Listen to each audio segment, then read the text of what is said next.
versus the book. That was Aaron Rodgers' thing. Took a quarterback in the first round. Yeah. It's a luxury pick. We don't have the luxury. We're trying to win right now.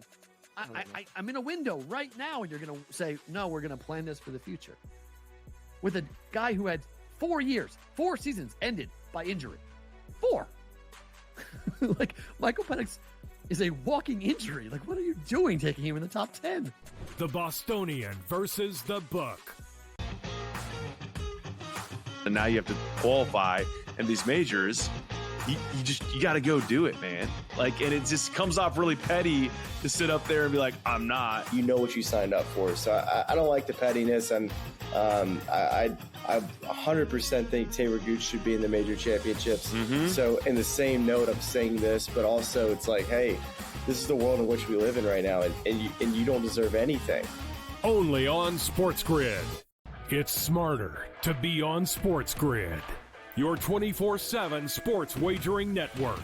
The early line. Magical and historic season in Lincoln, Nebraska continues. He is the best player in the NBA, but also in the biggest moments where the national media is watching. Newswire. Something that we have never seen happen before with one of the iconic coaches in the game. Pharrell Coast to Coast. The team covers. It's automatic. It's every time. Not sometimes. It's every time. Game Time Decisions. Luka is actually far more dangerous from 3 on the road this year than at home. This game here tonight, you may want to consider taking as many points as humanly possible. In-game live. Prime time. We got not 1, but 2 coaches fired systems in place. Sports Rage This Late sort of Night. has letdown written all over it. It's going to be hard to match the emotion that they played with the other night. It's smarter to be on sport.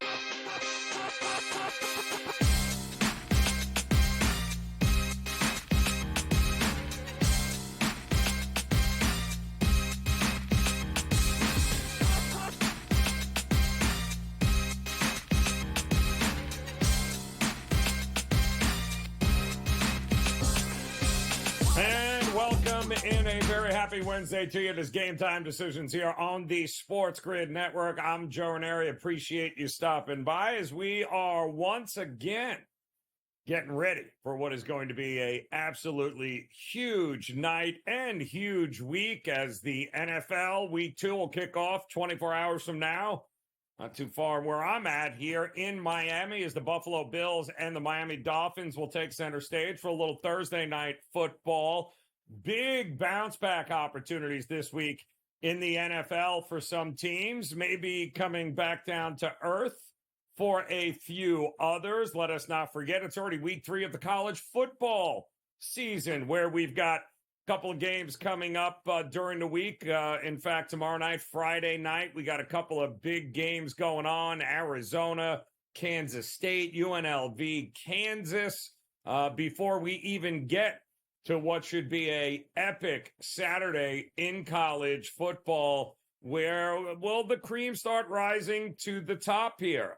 Who are contenders and who are pretenders? We do have a handful of top 25 matchups, including Mizzou, who coming in at number 6 here, just rolling over teams. But you know what?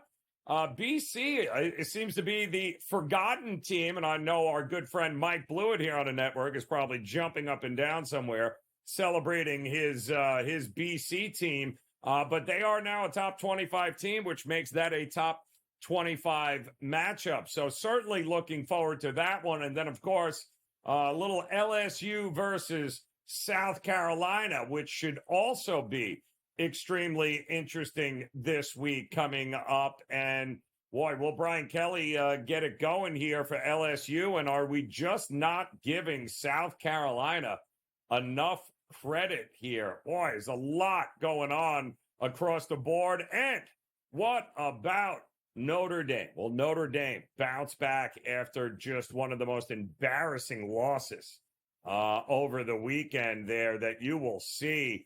My suggestion is that I wouldn't be running to the window to be laying double digits against Purdue, but it is certainly a winnable game for Notre Dame. As you can see, I mean, what could possibly go wrong with laying almost $4 here in Notre Dame? The answer is just about everything, which is why that's not a game I'd be running to play. In the meantime, let us not forget, we also, besides the pigskin in college and the NFL, how about Major League Baseball? We got plenty of games on tap as the final week and a half, 2 weeks of the season is upon us. We got one game underway right now. Not much of a game, though, as the Diamondbacks are boat racing the Rangers right now. You do have a couple of games that already went final, and maybe the game of the day was going to be with a possible no-hitter in Toronto as good old Francis once again gets 8 innings of no-hit ball and has an opportunity to go into the 10th against this Mets team up 2-0 to shut them down and get a no-hitter. And this kid, and we've been telling you about him, has been just a strikeout machine. He's been really, really good.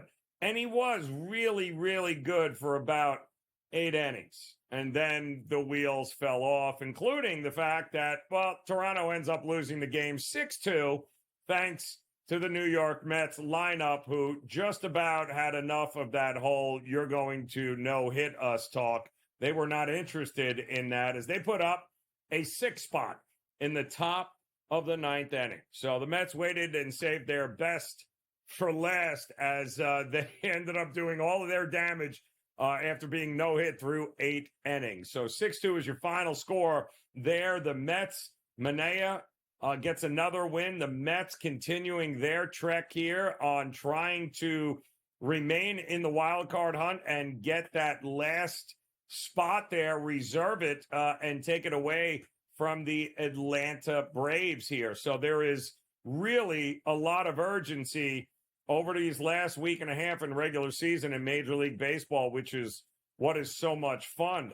You also have teams like the Philadelphia Phillies trying to gain a little bit of momentum into the playoffs. They're going to be taking on the Tampa Bay Rays, and heck of a pitching matchup in this one here as Baz is going against Wheeler.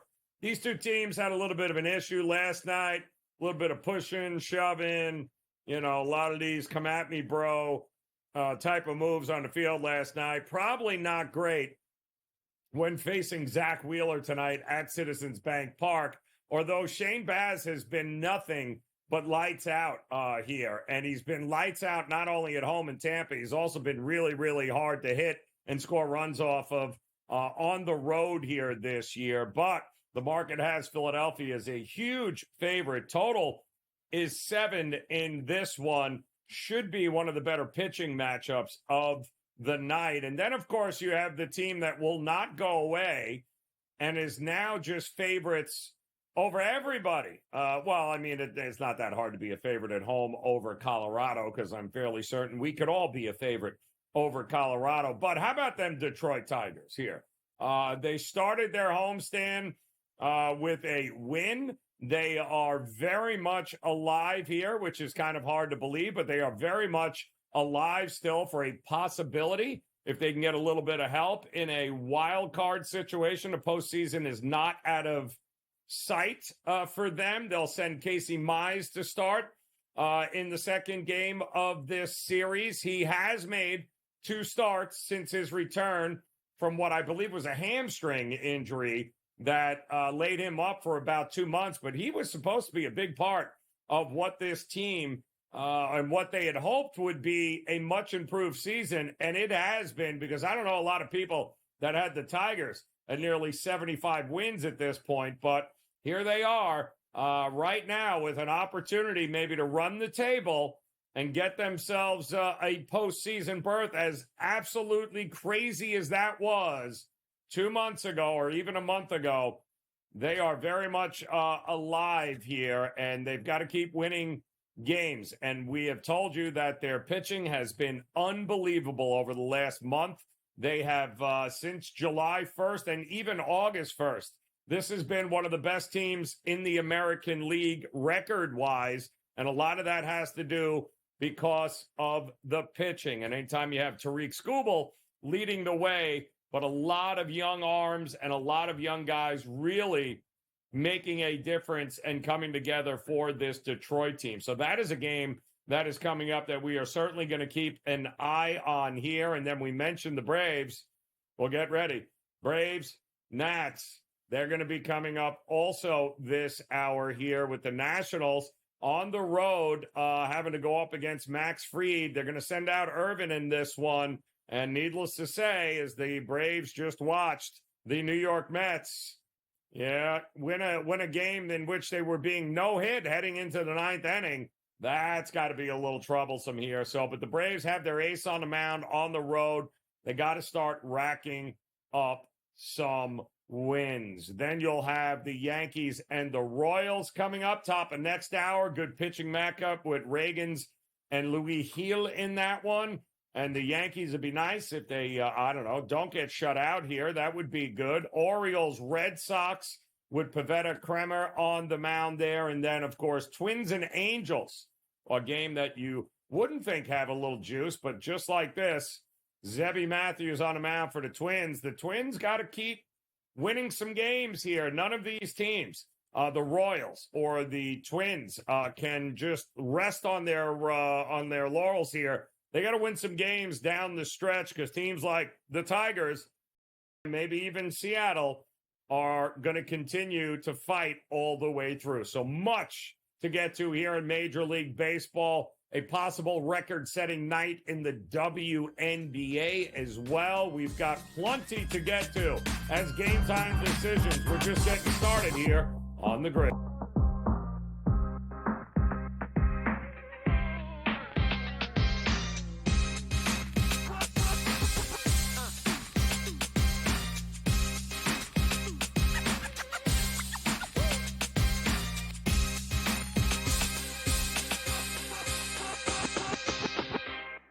Anyone that's been to a sporting event, the atmosphere before a game, I think Game Time Decisions has that same exact atmosphere.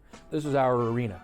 This is what we do. There is going to be an energy to Game Time Decisions that you will feel night in and night out. The excitement you get when you lock your bets in, when you're figuring out what you want to do, we can zone in on the biggest games each night. I want this to be the place that people come to before the games start so they feel as ready as possible to lock in their cards. We are going to hit every single one of those markets that you need to know about. We're going to go through every single thing, and I've got a great team behind me that's going to help me get the job done. There is not going to be a better place, I promise you, than Game Time Decisions to get that new information, react to it, and be able to then bet accordingly. We will have everything at our disposal, and we will use that to our advantage. I'm Kevin Walsh. Tune into Game Time Decisions from 6 to 8 p.m. Eastern on SportsGrid. It's a new era in CFB to start off this year, put on full display. My take on this game is simple. I know some people will be upset about it. Good riddance to the Pac-12. Can you do it in terms of a week to week to week? I don't see a pathway for this team to miss the college football playoffs. We want to make sure you have those best bets in the entirety of our betting cards. That was Lincoln! But he had that program was already going there! Only on SportsGrid. The sharpest football contest show in the land, the Las Vegas Football Contest Show, focuses on Circus Sports Million, Circus Survivor, and the Westgate Super Contest, handicapping the games and releasing our contest picks every week of the season. With two former Super Contest winners, Brady Cannon and James Salinas, a former NFL player, Mike Pritchard, and over $1 million in contest prize money won combined, the Las Vegas Football Contest Show will have you prepared this season like none other.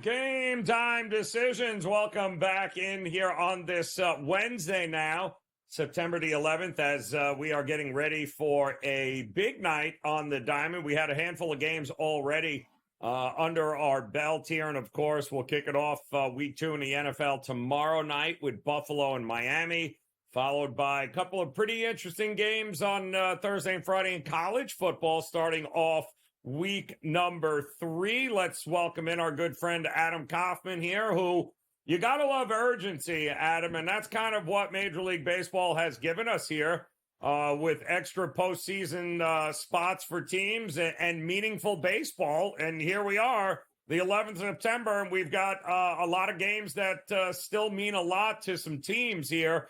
And nobody believes when I'm like, do not sleep on the Tigers. And yet here they are with an opportunity again to grab one against the Rockies and keep it rolling. Are you a believer in the Tigers here tonight? I am tonight. I'm glad that you clarified it that way because I don't know that I'm a believer long-term in Detroit. But yes, in Detroit tonight being a pretty heavy favorite, whether you're looking at full game money line or first five money line, I'm just more inclined to look at the first five in this one because when I look at this game, I look at the starting pitchers, Mize, and of course, you've got Gordon on the other side, Tanner Gordon, who is not impressed in limited opportunity at all. Not that Mize is Nolan Ryan out there or anything like that, just to, put a name on it. But he is certainly someone who is capable of having a good night against a inferior, very strikeout-prone offense. So I do think the Tigers are the side to back here. Obviously, the odds reflect that. So if you don't want to play the straight, lay all the juice, you might want to think about the run line or if George Kurtz were here, we'd be probably talking about a money line parlay of sorts. I know he likes to pair these teams together in baseball, some of the heavy favorites. And there are other options in that regard, a whole bunch of basically 2-1 favorites in this one. But Detroit, you could save a little bit there. And I do think that ultimately pitching prevails, if you will, in this one. But you're right. It's exciting to be sitting here, almost mid-September and to have all of these, whether it's races for divisions, wild card spots, a lot of teams that are very much still in contention to go to the postseason with the expanded playoff format that, of course, we saw last year where two wild card teams went to the World Series. So it just goes to show, you get to the dance. We always talk about it like in March Madness, right? College basketball, just get into the dance and you can make a run. Well, Major League Baseball, very much get into the dance. You can win a series just with hot pitching. I mean, hot pitching like hot goaltending in the Stanley Cup playoffs. Hot pitching can be enough to carry you through. We have seen it time and time again. And so I do think, I'm rambling on, but I do think Detroit is the side tonight.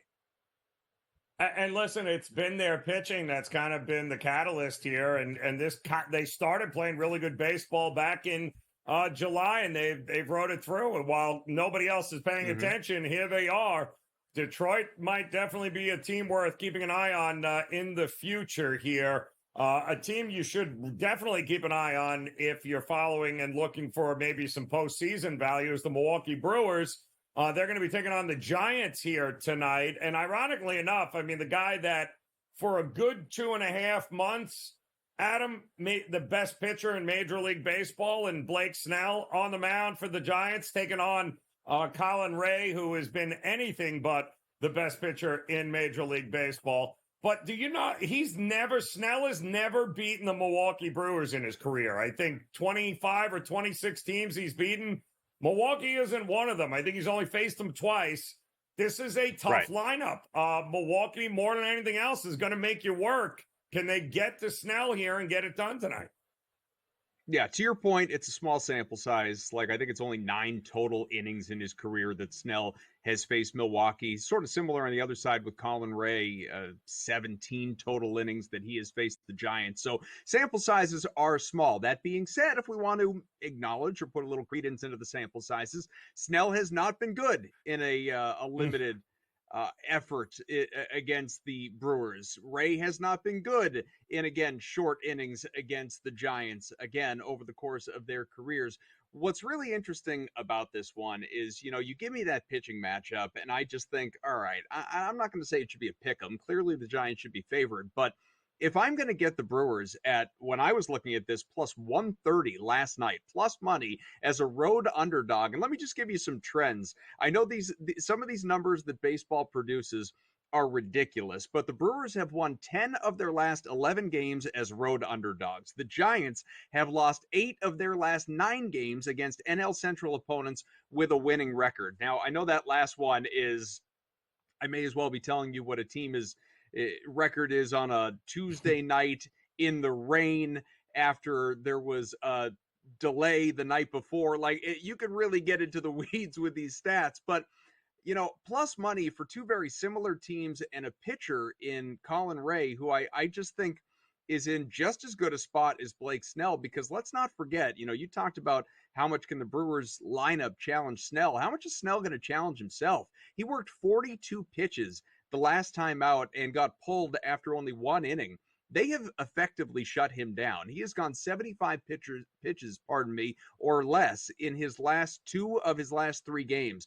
They've got nothing to play for, the Giants. They are effectively eliminated. The Brewers, you talk about Detroit, the Brewers are chasing the NL Central crown, and they're right there. They got one hand on that thing at this point in time. So, road underdog, this spot, I think, is absolutely the side to be on if you're going to bother betting on this game at all. I would side with Milwaukee. Are you you got a pitching strikeout prop I saw there too with your boys, the Red Sox tonight. What do you like about Pivetta here? Again, trends are our friends, at least until they're not. And Nick Pivetta over 5.5 Ks. He has gone 6+ Ks, 3 of his last 4, 8 of 10, as a matter of fact. And that includes 6 strikeouts in 5 innings of work in a loss in Baltimore, the team that he is facing tonight at Fenway.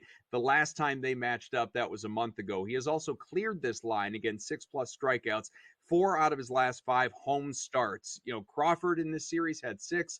Bayo was right there with 5. Pivetta has just as good a stuff as either of those guys. I like the over 5.5 Ks. I gotta love it here. Baseball, meaningful baseball down the home stretch of the regular season here. Wait until the postseason gets here, Adam. It should be a boatload of fun, man. Enjoy the games here tonight. We appreciate you stopping by. Chris Thurston, CT Bets, talking football next here on Game Time Decisions.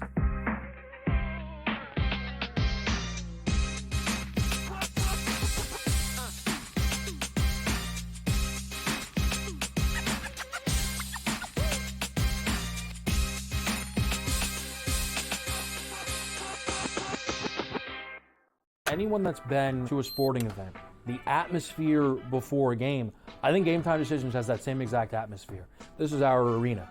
This is what we do. There is going to be an energy to Game Time Decisions that you will feel night in and night out. The excitement you get when you lock your bets in, when you're figuring out what you want to do, we can zone in on the biggest games each night. I want this to be the place that people come to before the game starts so they feel as ready as possible to lock in their cards. We are going to hit every single one of those markets that you need to know about. We're going to go through every single thing, and I've got a great team behind me that's going to help me get the job done. There is not going to be a better place, I promise you, than Game Time Decisions to get that new information, react to it, and be able to then bet accordingly. We will have everything at our disposal, and we will use that to our advantage.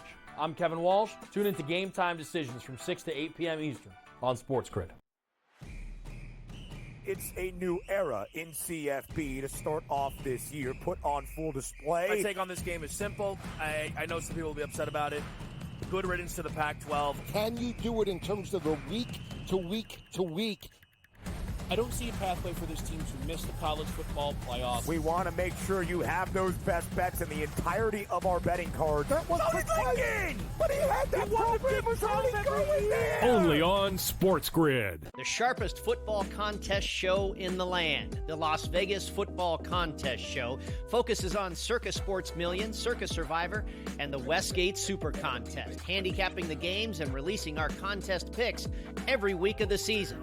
With 2 former Super Contest winners, Brady Cannon and James Salinas, a former NFL player, Mike Pritchard, and over $1 million in contest prize money won combined, the Las Vegas Football Contest Show will have you prepared this season like none other.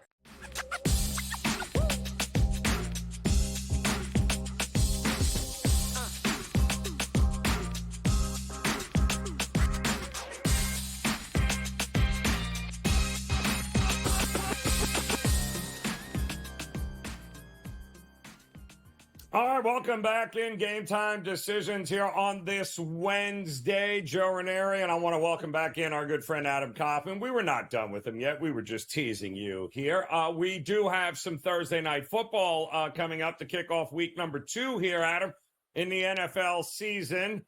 And no better game, really, than the AFC East battle between the Bills and the Dolphins in my neck of the woods here. Now, they're Does appear to be a possibility of some weather conditions here. A lot of rain and wind coming through the area throughout the weekend, starting tomorrow night. It's been like that actually over the last 24 hours. Does that change your mind about how to approach this game? Because the market keeps betting the under here. What are you thinking? Well, first of all, yeah, Joe tried to get rid of me, and I went all Leo DiCaprio and Wolf of Wall Street. I'm not leaving. I'm not leaving. I got to hang out. I got to talk a little Thursday night football with this game about 24 hours out, my friend. See, I could do that without swearing, too.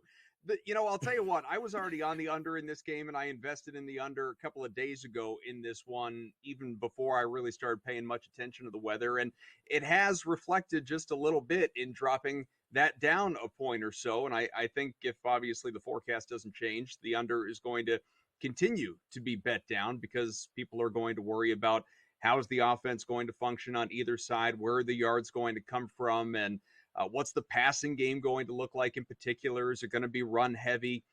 That in mind, there are two plays that I like in this game. One I really like, even though it flies in the face of everything I just said about weather concerns. And the other one plays right into the weather and ironically scares the crap out of me. And I'll just give them to you. Which one you want first? The one that frightens me or the one that I like? Always the one that frightens you. Yes, absolutely. Go. All right.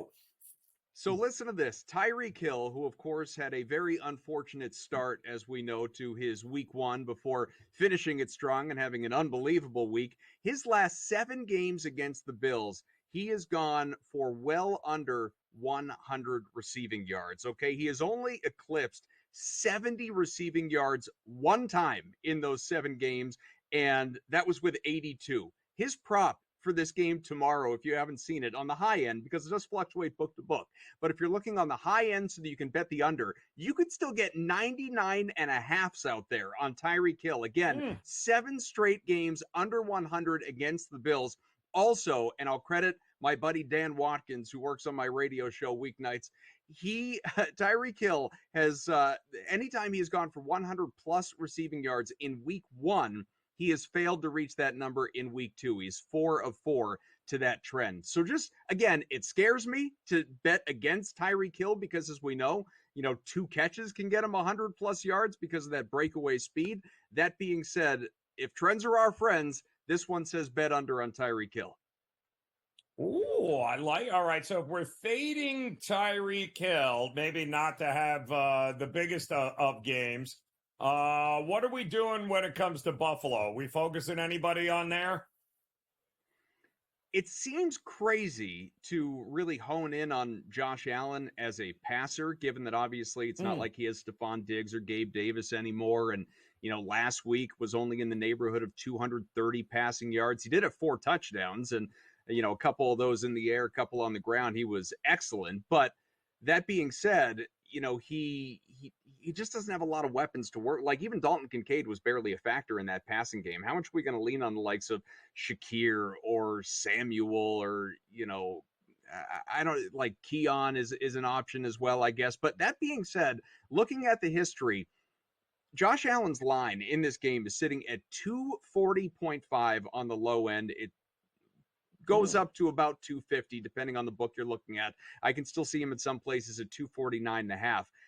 I've laddered him up to over 300 passing yards. Over his last 5 games against the Bills, that includes a playoff game, 359, 320, 352, 304, 400. This Dolphins defense has had no answer whatsoever for Josh Allen in the passing game. And again, very different weapons that he had to work with. But if we want to buy into the fact that there's just something about Josh Allen that he knows how to exploit them, we're not even asking for him to get to 300. We're just asking him to get to 250 in order to clear the number. So I like the over for Allen.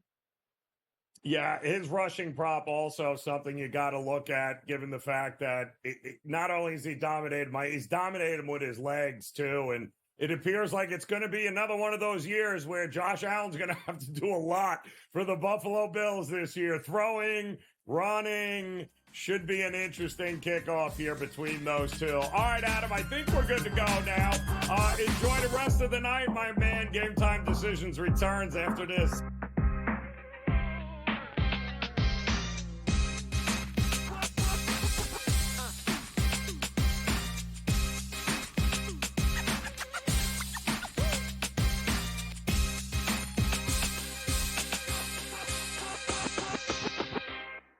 Anyone that's been to a sporting event, the atmosphere before a game, I think GameTime Decisions has that same exact atmosphere. This is our arena.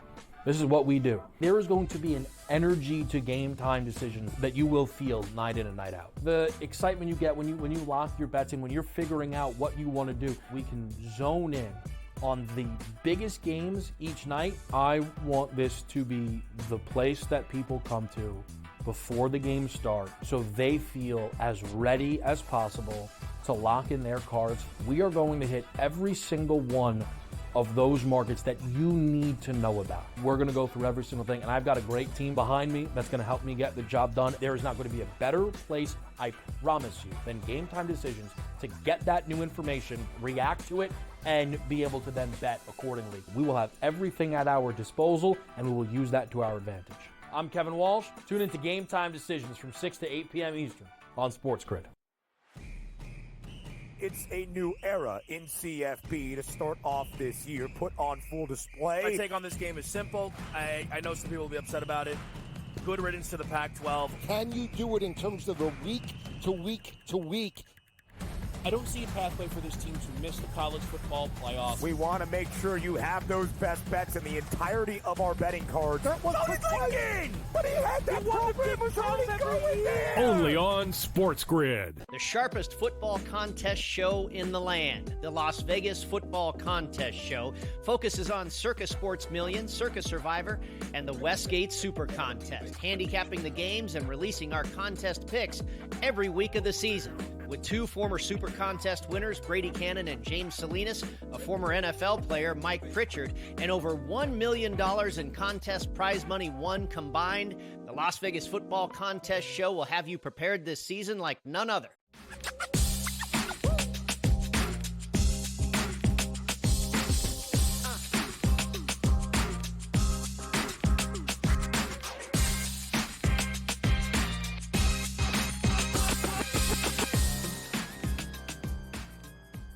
All right, welcome back in Game Time Decisions on this Wednesday, our favorite time of the week because we get to talk college and NFL with one of our favorites, Chris Thurston, CT Bets in the house, joining us here on the SportsGrid Network. And CT, we got ourselves, for week 3, we got ourselves some really interesting games coming up here. And we don't have to wait too long because there's a couple of games right off the bat that might interest people tomorrow and Friday. But let's take a look at what we got with this. All of a sudden, everyone loves Arizona State, even though they almost blew a 20-point lead against Mississippi State last week. But they're taking on Texas State here. You've been screaming about this since Monday. So tell me, what are we looking at here? Yeah, I talked about this game, Joe, on my show with Dan Lifshatz for the openers on 98.5, and I played Texas State +2. I just said to you before we got on air, it looks like it got banged a little bit here because some shops are down to a pick. There's still some +1s available on Texas State. I'm a huge Gary Joe fan, the youngster head coach for Texas State, Joe, and unfortunately he's doing such a good job for the Bobcats.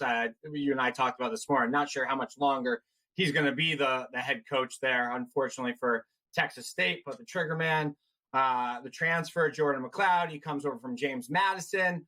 He has this offense clicking on all cylinders. He's been showing off his dual threats, and they really blended in well here. They're averaging 6.5 yards per play. Defense has improved, although they are on the field a lot. They are better. And, Joe, this Sun Devils team has kind of been a little thorn in my side. Lost to them week 1. Versus Wyoming, and then last week got lucky with a push there with Miss State. Blake Shapen comes alive in the second half there, and Sun Devils they kind of showed me in that second half what I thought they would be. As Miss State, they outscored them 20-3 in the second half, and I kind of saw the team I expected all year, and Dillingham's team, and they're 2-0, and I've definitely upgraded them. But all in all, Sam Leavitt, the QB, he really hasn't impressed me much, Joe. He was 10 for 20 last week, 69 yards, no TDs. Scatterboo, I got to give him props. However, he's been really impressive. He's dangerous. He's carrying the load. He's running the ball well. He's catching passes for him. So this is probably the biggest game that Ken has ever coached, and probably the biggest in the Bobcats' history. McLeod has weapons. Parr, he can run the ball well too. I think the wrong team's favored here.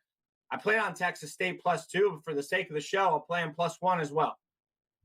Yeah, listen, it's I think they're in for a rude awakening there in Arizona State sooner rather than later. It's been puppy dogs and rainbows, and I just don't see that happening much longer. Let's talk though another team that I guess the market has stuck a fork in them here, CT, because Florida is apparently, I get their win total was 4.5, and nobody thought they were going to have a great year. But my goodness, what is going on here in the swamp here in this week, Florida A&M? Like, what's happening in Florida? Yeah, when I sent our producer Patrick the games this morning, I said Florida +4.5. It looks like the market agrees with me here, as most shops down to 3.5.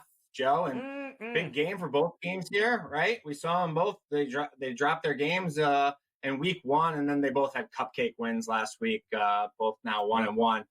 But we saw the 5-star freshman, Joe, last week, DJ Lagway, who I was really excited to see. He was under center last week for Napier. And honestly, I know they played Sanford, but this kid looked great. He threw for 456, 3 TDs, no picks. I've been hearing all summer long how much they love this kid. The expectations are really high in Gainesville for him. And I like what I saw. Napier said he's going to play both Mertz and Napier, which I really don't love. But I think the leash might be short for Mertz, especially because he was hurt. So I think Lagway will end up playing the majority of this game, which I think benefits the Gators. And I think first-year coach Mike Elko has plenty of problems on his hand as well, right? The starting trigger man, Connor Wegman, he's just not been good at all. He didn't play the whole game last week, but he's not looked like the guy for them that they thought he was going to be in the first 2 games. Now the Aggies lost to Notre Dame, Joe, right? That looks somewhat okay. All of a sudden looks a lot worse, as we all know the Irish lost to Northern Illinois last week. I was a little higher on the Gators than most going into this year. I still like Napier. I know he hasn't been great since he started down there in Gainesville, but he knows how to win. We saw that with the Raging Cajuns. I think he has the talent to win some games. 3:30 in the Swamp. I think the Gators are going to look a lot better than they did week 1 at home versus the Canes. So I play on the Gators here, getting the points. I think this is going to be a lot closer than people think. I am. I would not want to be laying points if I'm Elko in the Swamp. Like, I just wouldn't want that. And you're right. Wegman was one of the worst quarterbacks to start the year here. Everyone thought he was going to be this he's available. Yeah, great. He was available, and he blows. And I don't think he's going to be any better in the Swamp either. He wasn't any good at home. Let me ask you this, on another Florida team. What happens to Mike Norvell if he doesn't beat Memphis at home this week? What do you think of it? Like, Florida State he's 23-4 since taking over as the head coach. He's not this bad a coach. So what happens here after a kind of a week off here? What do you think? So I hate using the term, the saying, this is a must-win game, right? But literally, I mean, Florida State fans and the boosters, Joe, are going to go ballistic if Norvell does start 0-3. Now we've seen this line come down. I mean, you're getting a discount here, I think, on Florida State, and he's coached against his old mentor who was under him his entire time for Memphis. And I think this is a good time to jump in here on the Noles. I think they get the job done here at home. This is a noon kick. I think Norvell is going to have these kids ready to go. This team's a lot better than what we've seen, right? And DJ is going to have those games where he does look like he knows how to play football. I know it doesn't seem like he does anymore the first 2 games, but trust me, this is a great game for him to kind of get out there, out of his comfort zone a little bit, find some downfield for receivers and kind of open it up a little bit. And these receivers are going to make some plays for him. They'll run Rodell Williams down the middle a little bit. I don't think Memphis is going to be able to stop him, Joe. So you and I talked about this a little bit this morning. I like FSU here. Yeah, I'm with you. I mean, this was a 17-point line over the summer. Had they won one game, like if they had won one of the first 2, we wouldn't even be getting them under a touchdown. I mean, it's just, to me, it's all about value, and that's all where it lies with that one. We do have, of course, a bunch of other interesting matchups here this week. Big Ten-wise, how about you don't often get to see Alabama go to Camp Randall, but damn, they're going to Camp Randall taking on Wisconsin, and they're expected to win by 2 touchdowns. That's a tough place to play, CT. It is, Joe, right? But I thought this Wisconsin team was going to be so much better under Fickle after a year, right? In the second year, right? And then, like, Phil Longo, his buddy, who he brings in, he really hasn't changed much. They can't get anything going. And your old pal, Tyler Van Dyke from Miami, he hasn't looked impressive at all. They can't seem to score because they're struggling to put up points. And they put up 28, I think, right? 28 against Western Michigan, and then 25 or 26 against South Dakota last week. I thought this was going to be a lot different look from Wisconsin. And Joe, like, I get it, right? Bama, you kind of see them. They're screwing around a little bit last week. They kind of have those 1 or 2 of those games every year. Like, they had them with Saban too, each year, and then they come out and they just blast teams, and everybody's, oh, wow, there's Alabama. They're back. I think Core is going to make some adjustments here. This is a game, you're right. I'm not looking to lay that big number there, so I'm looking to stay away. It'd actually be Bama or nothing for me. Yeah, I got to see a little something offensively from them first, Wisconsin. All right, we'll switch to the NFL when Game Time Decisions.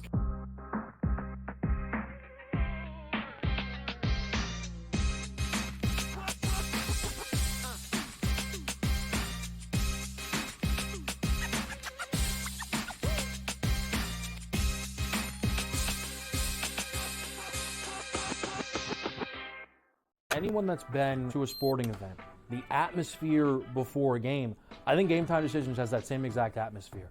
This is our arena.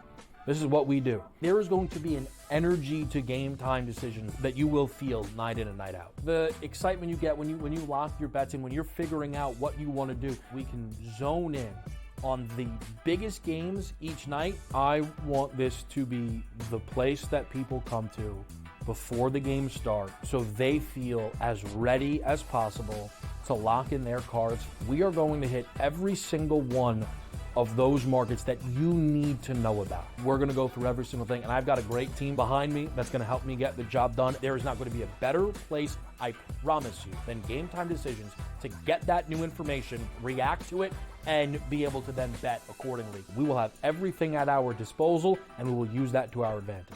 I'm Kevin Walsh. Tune into Game Time Decisions from 6 to 8 p.m. Eastern on SportsGrid. It's a new era in CFB to start off this year, put on full display. My take on this game is simple. I know some people will be upset about it. Good riddance to the Pac-12. Can you do it in terms of a week to week to week? I don't see a pathway for this team to miss the college football playoff. We want to make sure you have those best bets in the entirety of our betting cards. That was thinking! But he had that program was already going there! Only on SportsGrid. The sharpest football contest show in the land, the Las Vegas Football Contest Show, focuses on Circa Sports Million, Circa Survivor, and the Westgate Super Contest, handicapping the games and releasing our contest picks every week of the season. With 2 former Super Contest winners, Brady Cannon and James Salinas, a former NFL player, Mike Pritchard, and over $1 million in contest prize money won combined, the Las Vegas Football Contest Show will have you prepared this season like none other.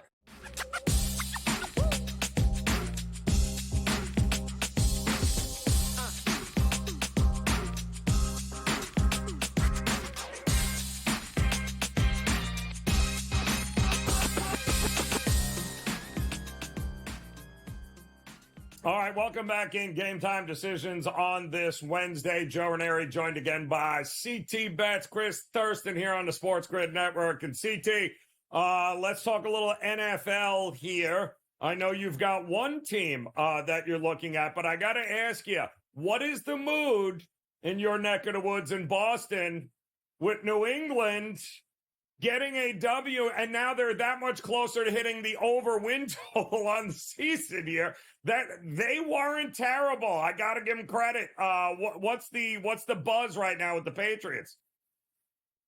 They weren't terrible. I totally agree. And go figure. Yeah. Every single year, Joe, I play our good friend Kelly Stewart. She takes the under in the Patriots. I take the over every year, no matter what. And this is, of course, the year that I tell her that I did not want to play it. And we have no bet. And obviously they go into Cincinnati, Joe, and they win. It's 9.5-point dog last week. I agree. I mean, they weren't overly impressive, but they did just enough to win the game, right? I mean, they kind of played Patriots football. They ran the ball. They controlled the clock. I think one of the big things to look at for the Patriots is the defense going to be able to stop the run long term as the season goes on? Like Barmore, it looks like he's not coming back at all, and that's a big piece. I mean, he up the middle there. He's able to stop the running back. So I'm looking at that. I kind of like Seattle here, and I know it's tough, like coming across country to play in New England, but it's not the same New England, Joe, that we were used to for 20 years, and it's been like that for the last 4 or 5. The New England has kind of finally come back to life, like every single other NFL team that doesn't go to the AFC Championship or NFC Championship year in, year out. So it would be Seattle or nothing for me, but I guess people are happy up here, and they were happy with week 1. We'll see what happens, Joe. It's a long season. That was one game. I do think that the Bengals were worse than the Patriots were better. Yes, well, and it's also a big reason why I like Cincinnati this week. How about Denver, though? We were going through it because we all like Seattle, certainly those in any survivor pool. But Denver wouldn't go away. I mean, they were leading in this game a lot. But now Denver at home taking on Pittsburgh. Feels like an under to me, but how do you approach this one? Yeah, Joe, this is my best bet of the NFL this week. And if you follow me on Twitter or X at CTBet16, I tweeted this out Monday afternoon before the move. Denver Broncos plus 3.5. Apparently, the market agrees with me too, because it looks like some places are on their way to 2.5. So if you're listening to this show and you want to dive in here, I bet the Broncos right now plus 3. And I thought they played a pretty decent game overall, and I thought Nix was pretty impressive for his first game in the Bigs, Joe, outside of a couple mistakes that they obviously turned out to be costly for them. I was on the Seahawks in Survivor, so I was happy to see that. But I think the Falcons, Joe, put on one of the worst performances of any team in the NFL last Sunday. And somehow, as bad as they were, they almost won that game versus the Steelers. And I get it. I know you're going to sit here and tell CT the Steelers defense is so good. Yes, they are. But let's not forget, the Steelers still have not punched it in the end zone yet. All field goals for the Steelers. Fields wasn't exactly moving the ball downfield at will. And Peyton, he's no dummy, Joe. He turned the reins over here to Bo Nix for a reason. And they paid a lot of money to get Wilson out of Denver. Nix, he moved well. He's fast. He's got talent to win some games this year. And that Broncos defense, as much as we sit here and talk about the Steelers D, Broncos D looked pretty good for about 3/4 of that game last week, too. So best bet of the week, Joe. I'll play on the Broncos plus 3. Yeah, I mean, Boswell, by the way, of those 6 field goals, 3 of them were 50-plus yards. So, good luck with that at Mile High, no less. And what about the Colts? You want to talk about somebody that shows flash? I think Richardson has got all the talent in the world if they can keep him upright here. What do you think the Colts are going to do this week? Joe, I totally agree with you. The Colts offense looked absolutely great, but I think there's a big problem on defense. And the head coach, Shane Steichen, is absolutely brilliant on offense, one of the best in the game at calling the plays. He also serves as their offensive coordinator. But, Joe, his good buddy and one of his best friends, Gus Bradley, you ask who that is, whoever's listening, he's the defensive coordinator for the Colts. And he has shown us he hasn't changed much on the call sheet since last year as the Colts D gets shredded again. Stroud threw for 230. Mixon runs for $160. Nico Collins again beats them deep. How does he let that happen? The Colts secondary is an absolute problem. And yeah, who wants to bet the Packers without Jordan Love? And I totally get it. And now Malik Willis, who's only been in the system and in the building, let alone for a few weeks, he's now getting a call under center. The Pack have weapons, and I expect them to run the ball with Jacobs and even Willis, kind of the dual threat. They have even more than enough talent here. And LaFleur has now had a couple extra days because they played on Friday in Brazil. I'm not looking to lay this number with the Colts on the road with that day. I know the Colts offense is explosive. Yeah, they could score. Packers could play some D. LaFleur will make some adjustments. I know the Eagles shredded them last week, but as you know, I'm really high on the Eagles. I like to see the Eagles last week. They looked great on offense. Packers are going to be getting better week after week, Joe. I like the Packers plus the points here. Play on the Pack. So hard to go into Lambeau, and you want to give them a field goal, and I get it, but I love I love LaFleur. I'm with you in this spot as an underdog in Lambeau. I think there's a good opportunity there. And plus, Richardson still strikes me as a guy where it's feast or famine, and he could end up costing you points because he turns it over more than anything else. All right, CT Bets. Go get him, man. We got plenty more football still to come. And as always, brother, we appreciate you taking the time as we get ready for week 3 in the college football season, week 2 in the NFL. We'll see you again here as Game Time Decisions. We'll be back after this here on the Grid.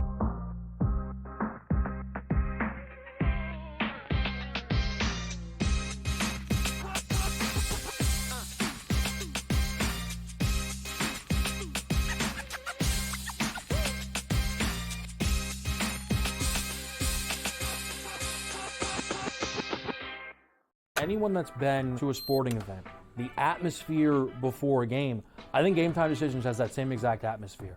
This is our arena.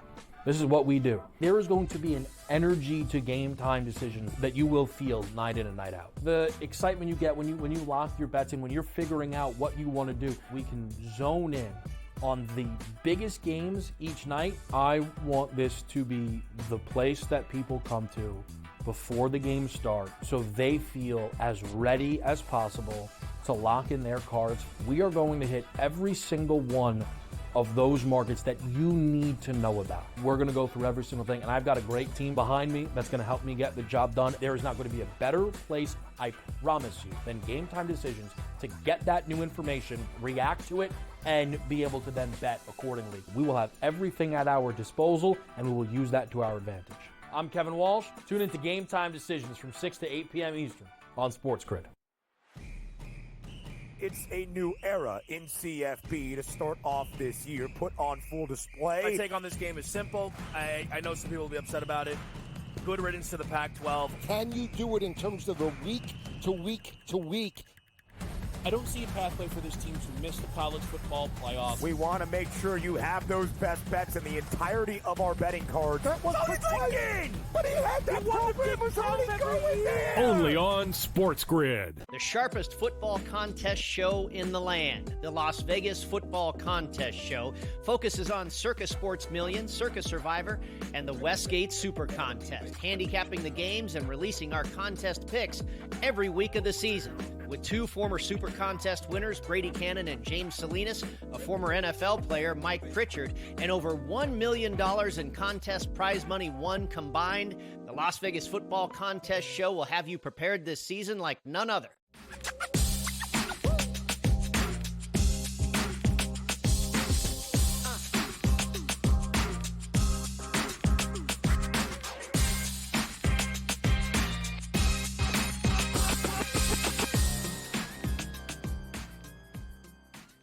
All right, welcome back in Game Time Decisions here on the SportsGrid Network. I'm Joe Raineri. As we look to wrap up this first hour together, we've got Major League Baseball action underway. We got a few more games getting ready to start here just in about 7 or 8 minutes. We also have a big night in the WNBA as the Aces taking on the Fever here tonight. It's a game that a lot of people are interested in, as Asia Wilson, of course, on the Aces there, plans on being in that starting lineup.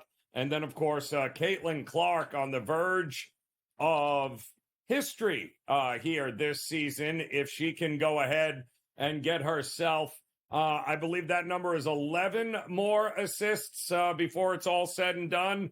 And when she does that, that would be the single season record in the WNBA for the most assists by a single player, ever, folks. I mean, look at this, 11 more.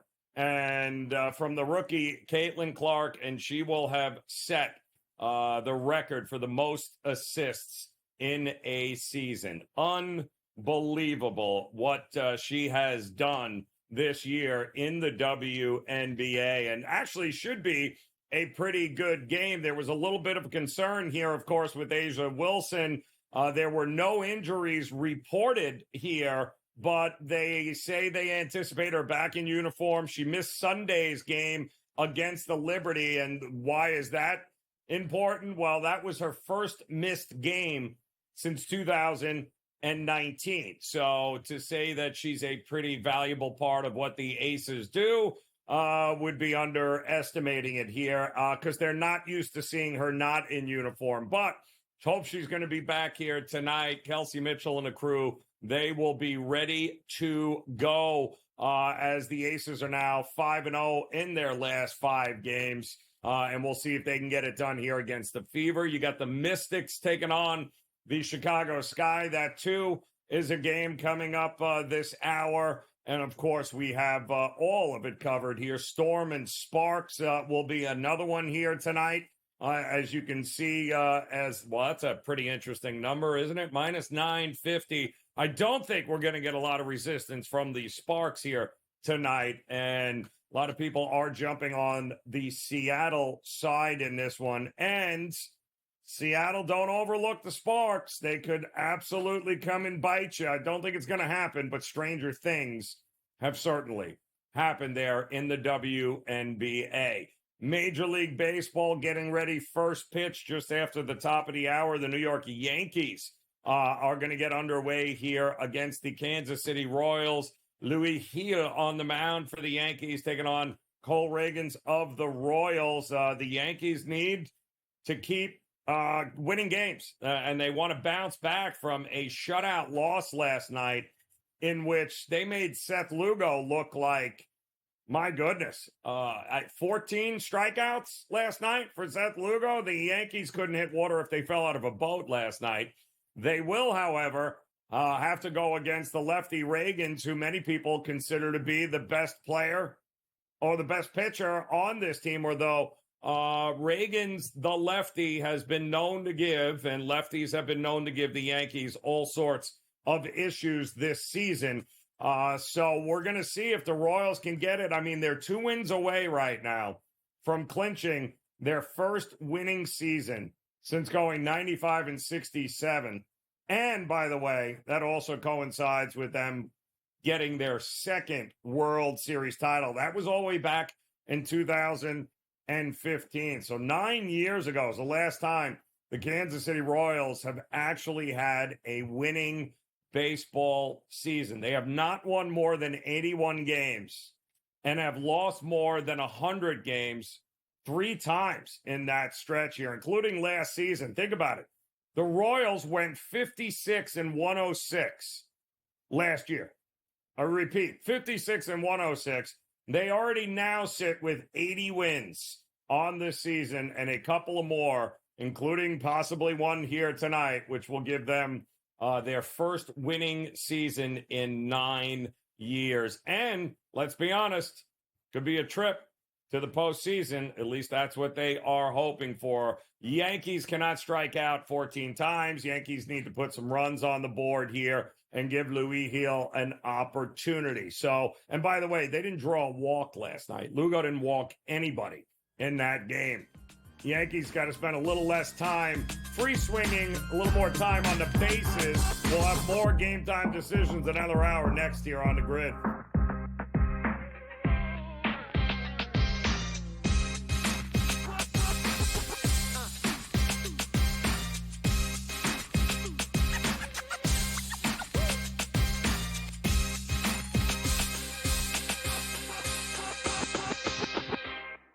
Anyone that's been to a sporting event, the atmosphere before a game, I think GameTime Decisions has that same exact atmosphere. This is our arena. This is what we do. There is going to be an energy to GameTime Decisions that you will feel night in and night out. The excitement you get when you lock your bets in, when you're figuring out what you want to do, we can zone in on the biggest games each night. I want this to be the place that people come to before the games start so they feel as ready as possible to lock in their cards. We are going to hit every single one of those markets that you need to know about. We're going to go through every single thing, and I've got a great team behind me that's going to help me get the job done. There is not going to be a better place, I promise you, than GameTime Decisions to get that new information, react to it, and be able to then bet accordingly. We will have everything at our disposal, and we will use that to our advantage. I'm Kevin Walsh. Tune into GameTime Decisions from 6 to 8 p.m. Eastern on SportsGrid.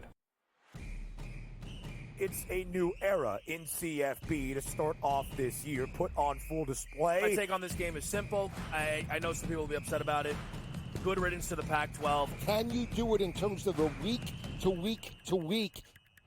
I don't see a pathway for this team to miss the college football playoff. We want to make sure you have those best bets in the entirety of our betting cards. That was thinking! But he had that program was already going there! Only on SportsGrid. The sharpest football contest show in the land, the Las Vegas Football Contest Show, focuses on Circa Sports Million, Circa Survivor, and the Westgate Super Contest, handicapping the games and releasing our contest picks every week of the season.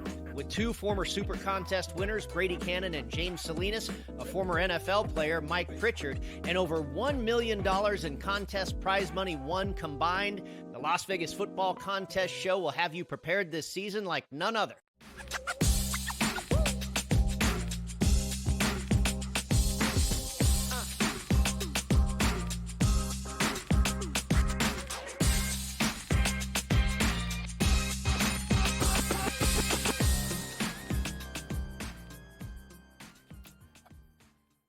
All right, welcome back in, off and running another hour together here. Game Time Decisions on the Sports Grid Network. I'm Joe Raineri. Happy Wednesday.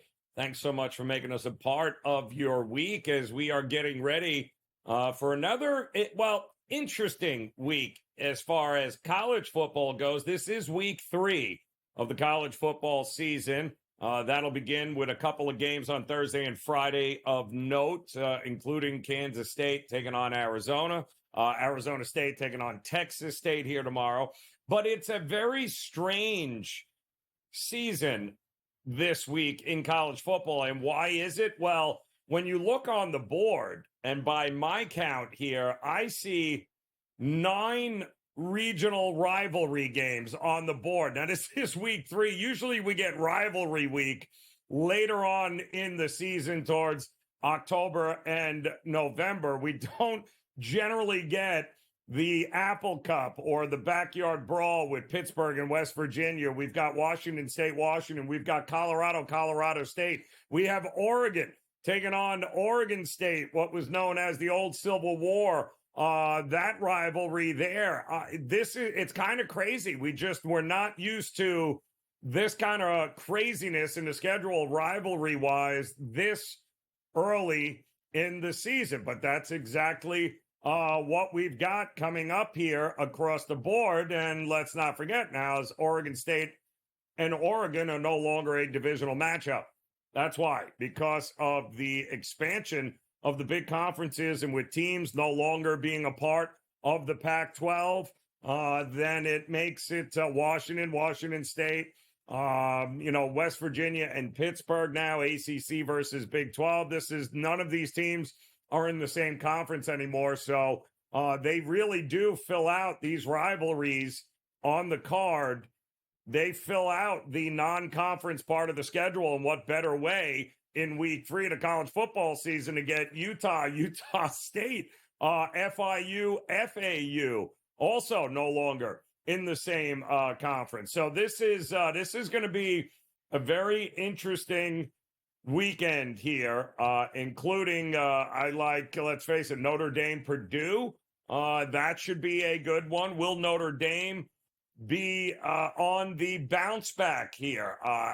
9.5 10 double digits they'll be laying against Purdue here in a bounce-back spot. And you would like to think that, yes, Notre Dame is in a good spot to bounce back. But again, these rivalry games, you never want to say, oh, it's going to be no problem. No. That's what makes this so interesting, is that we're getting a lot of these in-state rivalries with teams that we would normally think that, this should be no problem. But here we find ourselves scratching our heads with some teams, especially teams like Notre Dame, who woefully underperformed last week at home in one of the worst losses for Notre Dame that I can remember in a very long time. But this is a different Purdue team. This is not, shall I say, a Purdue team that people are going to be running to the window and backing here. And that anybody who watched Notre Dame over the weekend in that game and thinks that Notre Dame with Riley is somehow this offensive juggernaut, you're not paying attention. This is not a good offensive team at all, Notre Dame. Their defense, tremendous. The defense will still be the best part of Notre Dame, but this is not offensively one of the better Notre Dame teams, and it's not one that I've seen in a very, very long time. So I do think it's going to be rough sledding for Notre Dame and the Fighting Irish. It's going to get a little worse before I think it gets better anytime soon. They had the numbers up there with Utah over Utah State. Utah held on to beat Baylor last week, Bailey, on their inaugural Big 12 induction here, 23-12. And it might have seemed like, oh, that was an easy win for Utah. Well, they're off to a 2-0 start here in the Big 12, but that was anything but easy against a Baylor Bears team that gave them everything. By the way, Cam Rising hurt his hand, did not play in the second half of that game, which is, again, very interesting on what they're doing with Cam Rising here. And Utah, very well-coached team. But keep in mind, this Utah State team, guess who is on deck for Utah? Yeah, it's going to be Oklahoma State, who, of course, with a great overtime win against Arkansas, 2-0 on the season. A lot of people, including yours truly, like Oklahoma State as a dark horse to win the Big 12 here and make the college football playoff. But Utah, since 2021, just 3-9 against the number as an away favorite. And this they are a huge favorite against Utah State, especially it's got look ahead written all over it with Oklahoma State on deck. But I do think that this Utah State team, unfortunately, it's not going to be a great year for them. A lot of distractions across the board, but Utah, keep that in mind. Not great as a huge road favorite, taking on a rivalry team. And this is my point with having week 3 of the college football season, and you're playing your in-state rivals this early in the season. No matter how bad Utah State may be this year, they are still this is going to be the biggest game of the season for them, the 113th meeting of the Battle of the Brothers here. So that's what you got to love about college football, because of the new alignment, because of the new conferences and members. You're getting a whole lot of very interesting matchups here at different parts of this season. We don't usually often think about watching the Florida Gators at home taking on Texas A&M, but yeah, that's exactly what you got. The University of Florida and their quarterback, Graham Mertz, who I believe was not available for them last week. And they have got to figure some things out here offensively for the University of Florida. The schedule isn't great. There's a lot of people that gave Texas A&M, who won 52-10 over McNeese State. Connor Wegman, again, not a great passer. We thought he'd be much better this year based upon what we saw in a limited sample size before he got hurt last year. was not good single-handedly, I think, was a big reason why they didn't beat Notre Dame in that first one. And by the way, what is losing to Notre Dame at home? That doesn't look like a forgivable loss now if you're Texas A&M. So I do think these are two teams that still are trying to figure out who and what they are. Florida and Billy Napier, who has been money when it comes to being a underdog. In fact, Napier is 20-11-1 as an underdog. He's got 11 outright upsets there.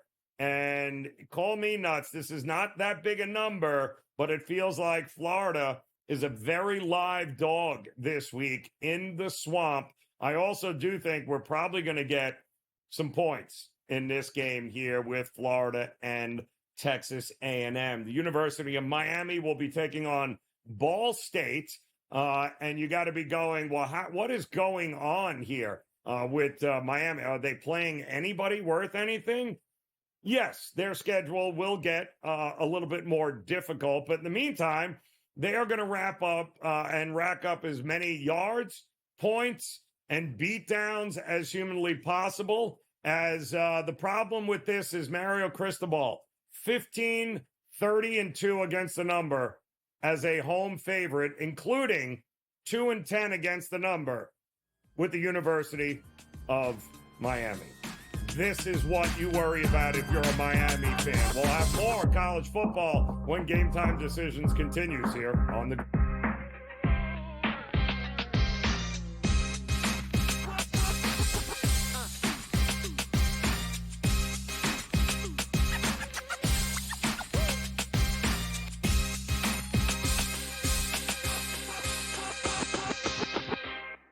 Anyone that's been to a sporting event, the atmosphere before a game, I think Game Time Decisions has that same exact atmosphere.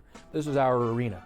This is what we do. There is going to be an energy to Game Time Decisions that you will feel night in and night out. The excitement you get when you lock your bets in, when you're figuring out what you want to do, we can zone in on the biggest games each night. I want this to be the place that people come to before the game starts so they feel as ready as possible to lock in their cards. We are going to hit every single one of those markets that you need to know about. We're going to go through every single thing, and I've got a great team behind me that's going to help me get the job done. There is not going to be a better place, I promise you, than Game Time Decisions to get that new information, react to it, and be able to then bet accordingly. We will have everything at our disposal, and we will use that to our advantage. I'm Kevin Walsh. Tune into Game Time Decisions from 6 to 8 p.m. Eastern on SportsGrid.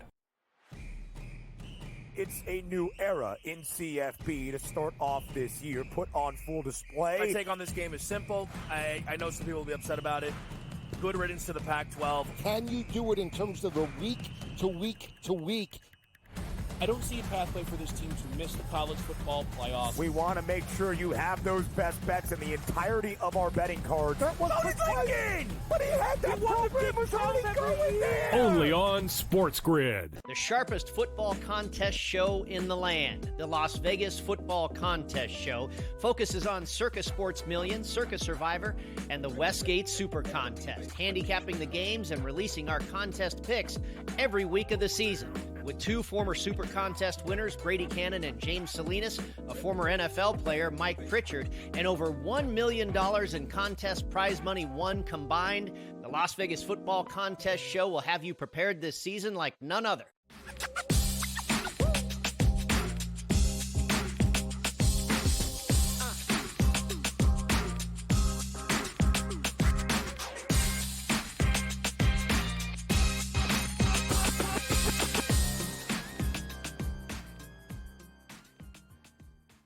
All right, welcome back in Game Time Decisions here on the SportsGrid Network. I'm Joe Raineri. Appreciate you hanging with us as we get ready for a huge week across the sports betting landscape here. Of course, college football will kick off week 3. We've been talking about a very strange, it's a new era in college football with the mini rivalry week taking center stage here this week because of the fact that we've got a ton of teams that have jumped ship and switched conferences. We've got the dismantling of the Pac-12.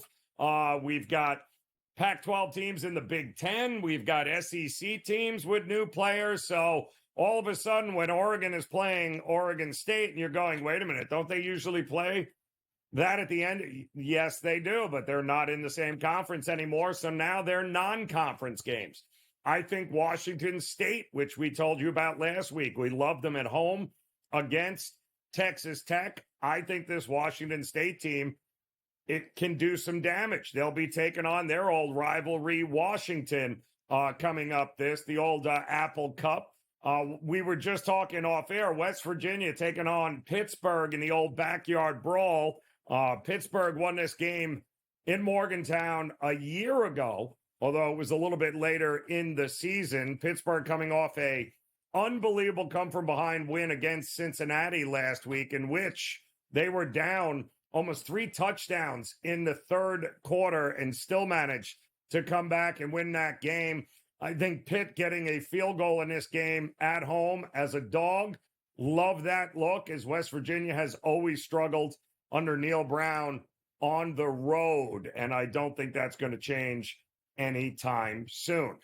College football is always going to take center stage because of Saturday, but let's not forget, we kick off week 2 of the NFL season, and that is coming up tomorrow night in a big Thursday night football battle between AFC East rivals there, the Miami Dolphins at home, taking on the Buffalo Bills. And I'll tell you, being right here in my backyard, the Miami Dolphin fans, I'm impressed. Usually by this time, Miami Dolphin fans have already checked the boxes, much like the University of Miami fans, where this is going to be the Dolphins' year, and they start talking about the good old days with Dan Marino, and it gets very sad as the old 72 Dolphins continue to crack bottles of champagne every time the Dolphins lose their first game of the year.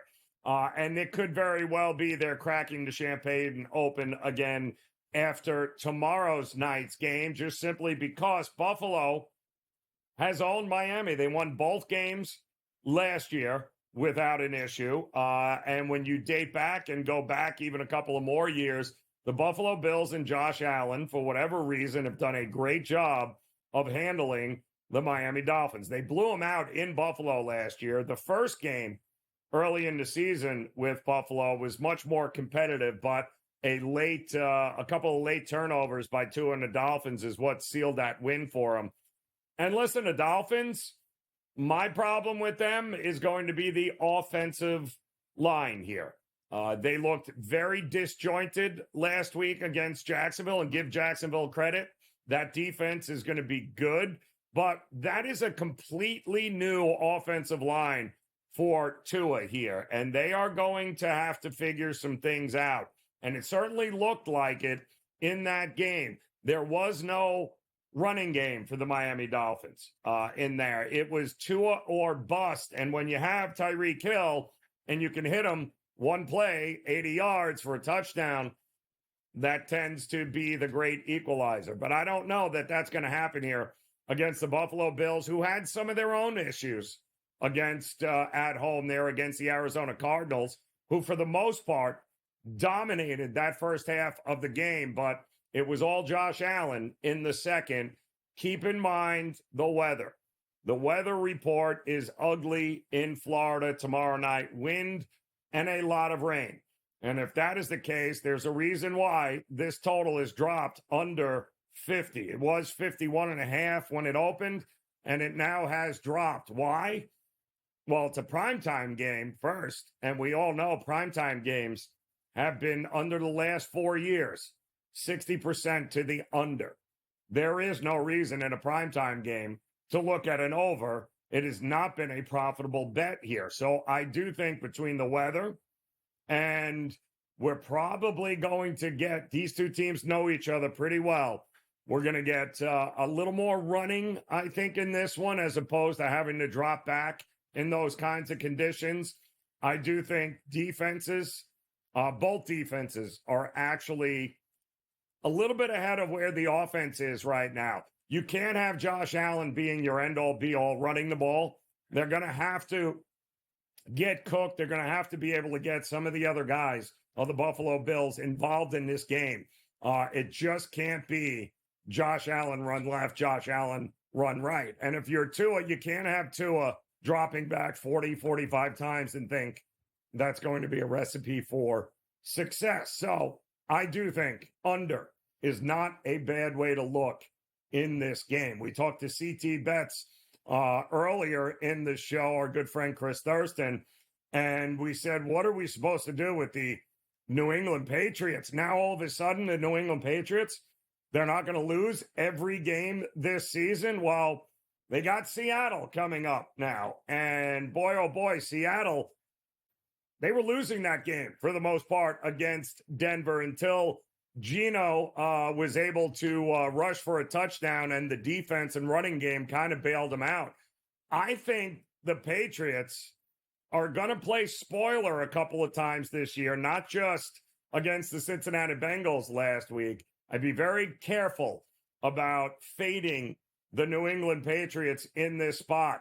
Very careful, because Geno Smith has been known to give the other team opportunities to win games like he did against the Denver Broncos. So I'd be very careful with New England. I think they're very much a live dog again this week in the NFL. We got much more NFL. Oh, let's not forget the PGA Tour is still in effect. We'll talk. Brady Cannon next year on the Grid.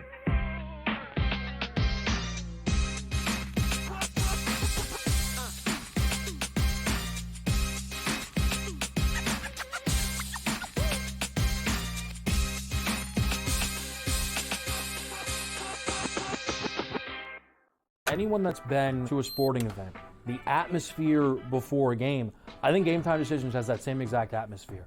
This is our arena.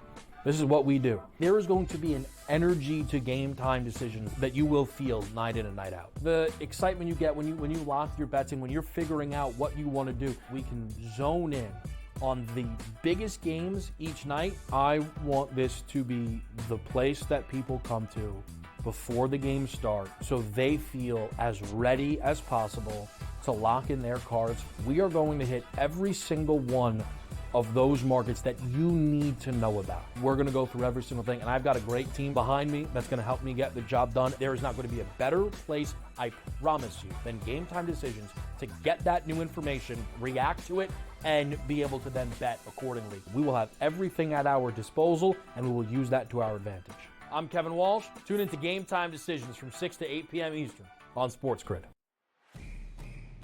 It's a new era in CFB to start off this year, put on full display. My take on this game is simple. I know some people will be upset about it. Good riddance to the Pac-12. Can you do it in terms of the week to week to week?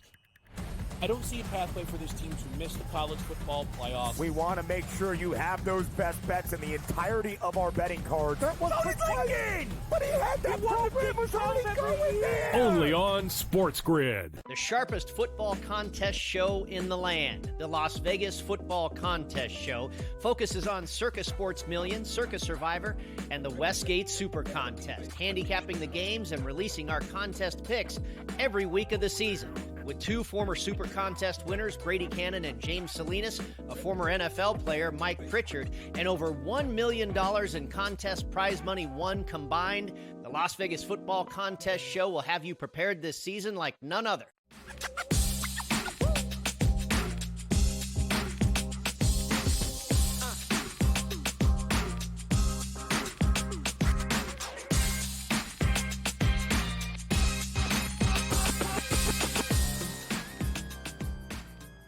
All right, welcome back in Game Time Decisions here on the Sports Grid Network. I'm Joe Raineri. Appreciate you stopping by as we've got Major League Baseball games underway here as we get ready to finish out the regular season. Postseason opportunities presenting themselves for a bunch of teams like the Atlanta Braves, who are trying not to give way to the New York Mets. And the New York Mets, in epic fashion today, won again This time they beat the Toronto Blue Jays after being no-hit through 8 innings, only to score 6 runs in the top of the 9th in order to be able to win that game 6-2.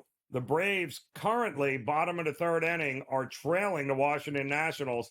They got Max Fried on the mound, but the Nats already up 2-0 in this game. No hits yet for the Braves. They're in the bottom of the 3rd inning there. So we've got Royals and Yankees also underway here with the Royals.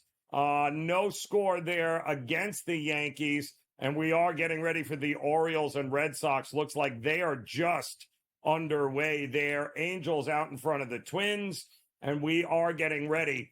Coming up here in just about 10 minutes or so, the Reds are going to be taking on the Cardinals in a battle of 2 teams that underperformed across the board this year in the National League Central. We also have the Astros sending Hunter Brown to the mound, looking to handle business against the Oakland Athletics. The Padres, after a nice win last night, looking to back that up against the Mariners. Michael King taking on Brian Woo. That game coming up in the 9 o'clock hour, I believe, 9:40 Eastern time, will be the first pitch there. Can Seattle get it done? Can they put together enough wins here in order to be able to make a run at this and make it uncomfortable for the Houston Astros, who have certainly cooled off a little bit since that unbelievable start there in the second half. The Brewers taking on the Giants here tonight. Colin Ray versus Blake Snell. We talked about this game earlier, and I can tell you this. Blake Snell, again, one of the best pitchers in Major League Baseball over a 2.5 month stretch this year. And this was a guy that pretty much started late in spring training, issues with his manager or his agent rather, and who was he going to sign with, who wasn't he going to sign with. The Giants ended up picking him up, and it wasn't a great start for Blake Snell, but once June and July and August came running around, you'd be very hard-pressed to find anybody who was more dominant this year over that kind of stretch than what Blake Snell was. However, I do think now that the season is coming to a close, the Giants are getting ready to make tea time and, of course, take a cruise somewhere. I think Blake Snell going to have a last couple of starts, maybe not as intense as the last couple have been. I think the Brewers, who are going to continue to try to roll into the postseason, I think this is a lineup that will give him a lot of issues. And at plus money, I got no problem backing the Brewers, even though it's against Blake Snell, and that we'd be fading him there. And then you've got the Dodgers late night tonight taking on the Cubs. Wicks back off the IL for the Cubs for his second shot at starting the game. And the Dodgers are going to send Miller. Total is 9 there. Dodgers, not all that big a favorite. The money has been coming in on the Chicago Cubs for most of the day, but it just feels, with those two pitchers, like an over is certainly possible in that one. 6-1, by the way, Tigers continuing to try to keep pace and see if they can get any help by the Minnesota Twins or the Kansas City Royals, for instance. Is there any way the Tigers can make a run for it? They'll need a little help, but all they got to do is keep winning games. And by the way, the Phillies, we told you, in an interesting spot here with Wheeler on the mound taking on the Tampa Bay Rays. It's now 2-1. Castellanos hit a bomb, I believe, there in the second inning. Well, Rays just ended up getting one back against Wheeler, 2-1 in that one. And that should be a great game, I think, tonight, pitching-wise, with those two guys on the hill. All right, coming up, our good friend Brady Cannon will stop by. We got to talk some PGA Tour golf. Don't forget President's Cup, also just around the corner. So come back and join us. Game Time Decisions continues here on the Grid.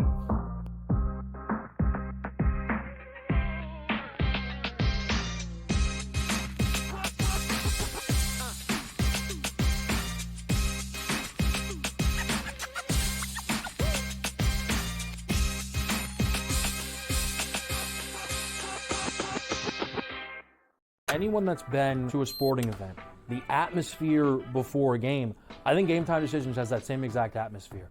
This is our arena.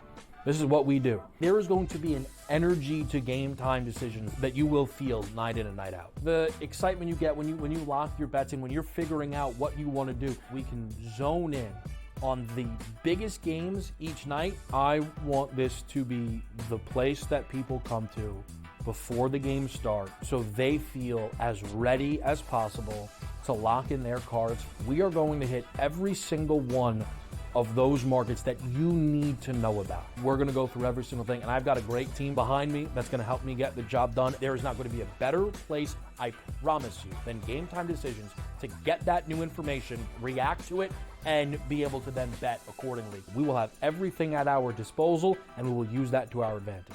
I'm Kevin Walsh. Tune into GameTime Decisions from 6 to 8 p.m. Eastern on SportsGrid. It's a new era in CFB to start off this year, put on full display. My take on this game is simple. I know some people will be upset about it. Good riddance to the Pac-12. Can you do it in terms of the week to week to week? I don't see a pathway for this team to miss the college football playoffs. We want to make sure you have those best bets in the entirety of our betting cards. That was thinking! But he had that program was already going there! Only on SportsGrid. The sharpest football contest show in the land, the Las Vegas Football Contest Show, focuses on Circa Sports Million, Circa Survivor, and the Westgate Super Contest, handicapping the games and releasing our contest picks every week of the season. With two former Super Contest winners, Brady Cannon and James Salinas, a former NFL player, Mike Pritchard, and over $1 million in contest prize money won combined, the Las Vegas Football Contest Show will have you prepared this season like none other.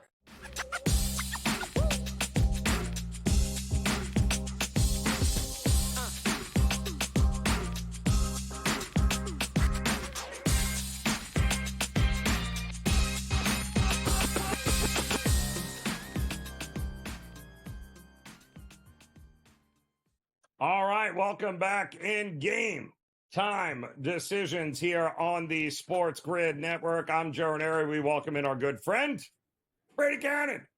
Brady getting ready to, listen, we're a couple of weeks into the contests in football, Brady. We also had, of course, a lot of people that thought the Cincinnati Bengals were a team that was going to roll last week, and unfortunately, that didn't work out for those into the Survivor. We've got NFL, we've got PGA too, and the President's Cup just around the corner. So it's a fun time. It's still a little something for everyone when it comes to the golf as well, Brady.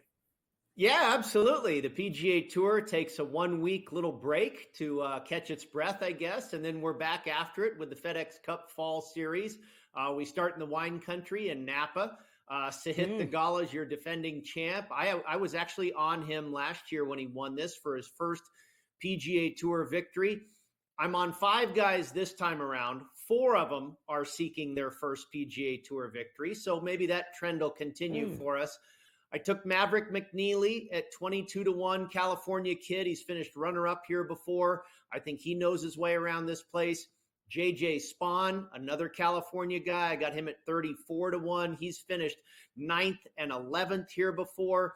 And then a little deeper down the board to Eric Cole, lost in a playoff right down the street from you at the Honda Classic. He's finished 4th here last year at the at Silverado Resort.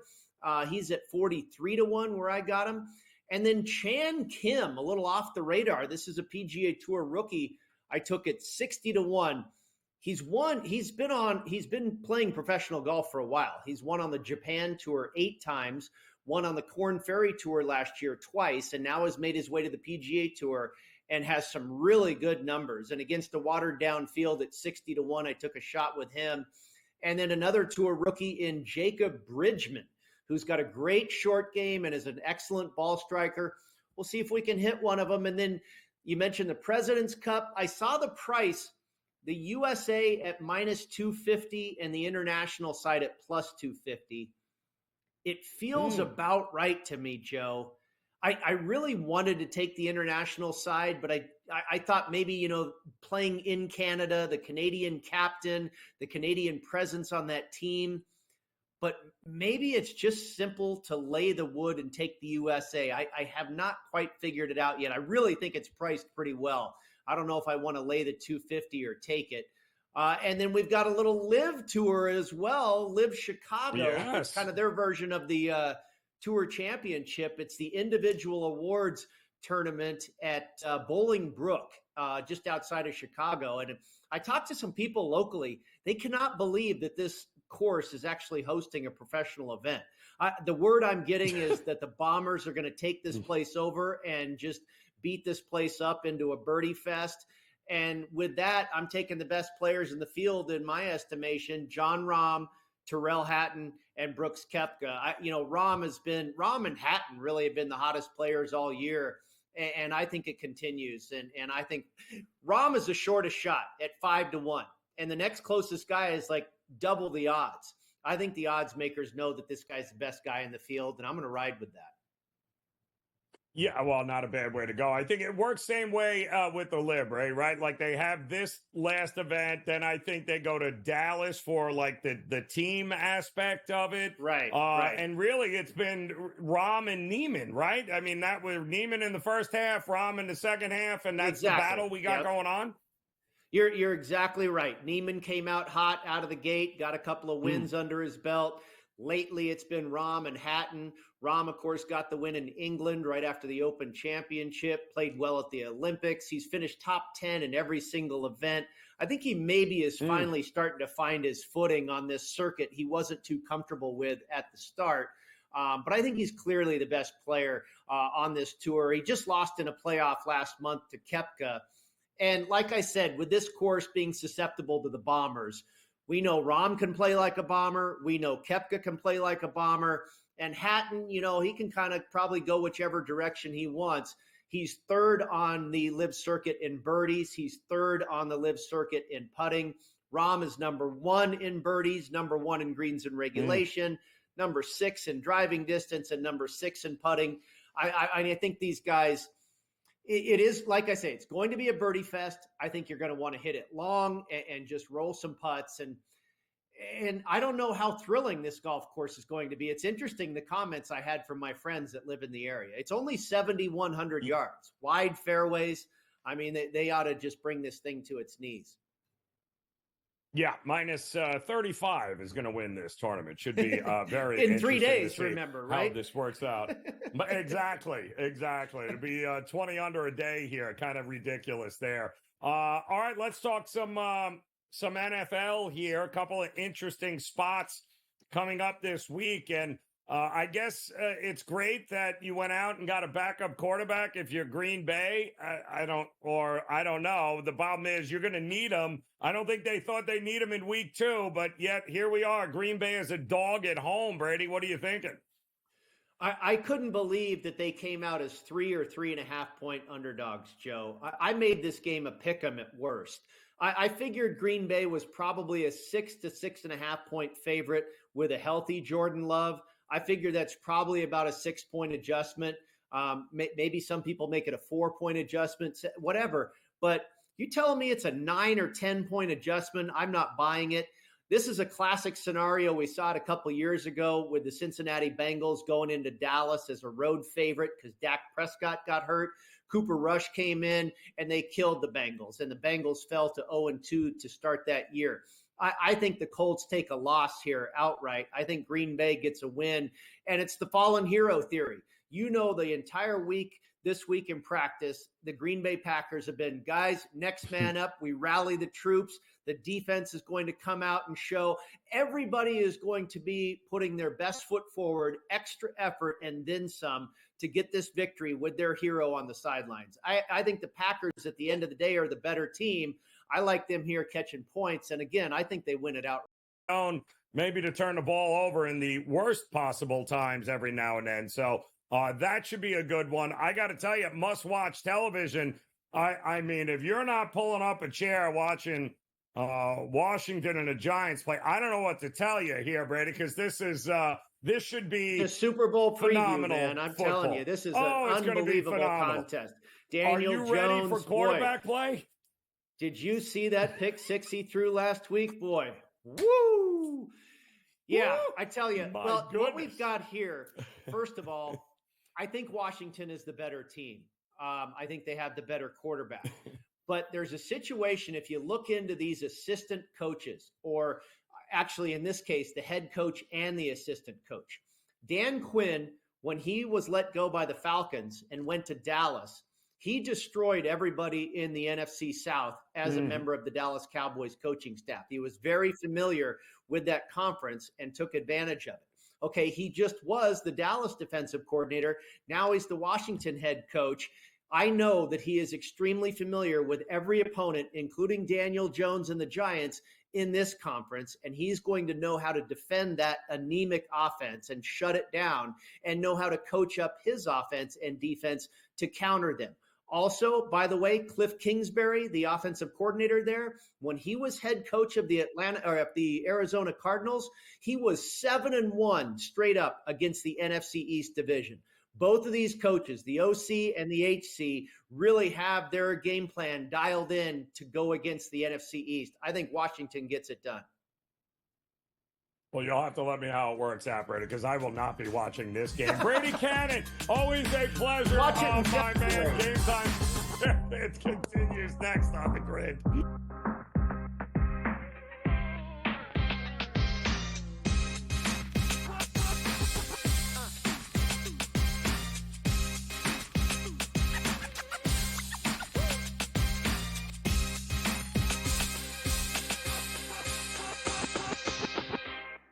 Anyone that's been to a sporting event, the atmosphere before a game, I think GameTime Decisions has that same exact atmosphere. This is our arena.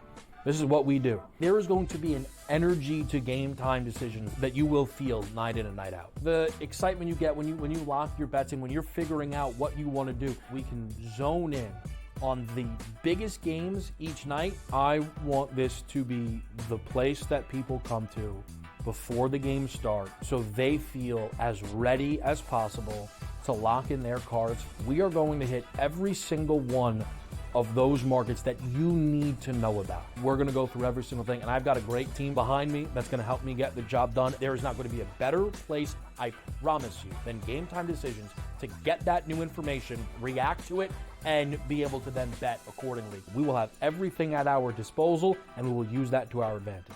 I'm Kevin Walsh. Tune into GameTime Decisions from 6 to 8 p.m. Eastern on SportsGrid. It's a new era in CFB to start off this year, put on full display. My take on this game is simple. I know some people will be upset about it. Good riddance to the Pac-12. Can you do it in terms of a week to week to week? I don't see a pathway for this team to miss the college football playoffs. We want to make sure you have those best bets in the entirety of our betting cards. That was thinking! But he had that program was already going there! Only on SportsGrid. The sharpest football contest show in the land, the Las Vegas Football Contest Show, focuses on Circa Sports Million, Circa Survivor, and the Westgate Super Contest, handicapping the games and releasing our contest picks every week of the season. With two former Super Contest winners, Brady Cannon and James Salinas, a former NFL player, Mike Pritchard, and over $1 million in contest prize money won combined, the Las Vegas Football Contest Show will have you prepared this season like none other.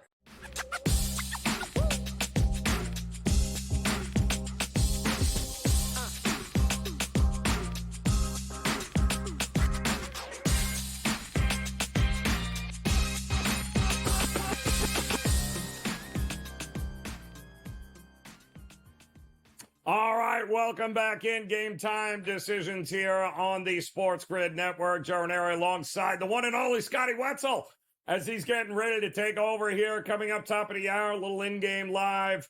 And plenty of baseball tonight here, Scotty. Meaningful baseball games, which I think is exactly what Rob Manfred and Major League Baseball were hoping to do, right? Give us an extra spot in the postseason. Hopefully all these games, we'll have a lot more meaningful baseball instead of just playing out the string.